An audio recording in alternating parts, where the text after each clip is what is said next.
مشکل دعوا داری ها؟ مشکل چیه؟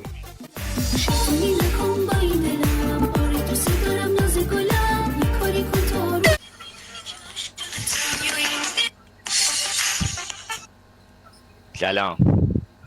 آقا مزاحم نشه من لزبیام.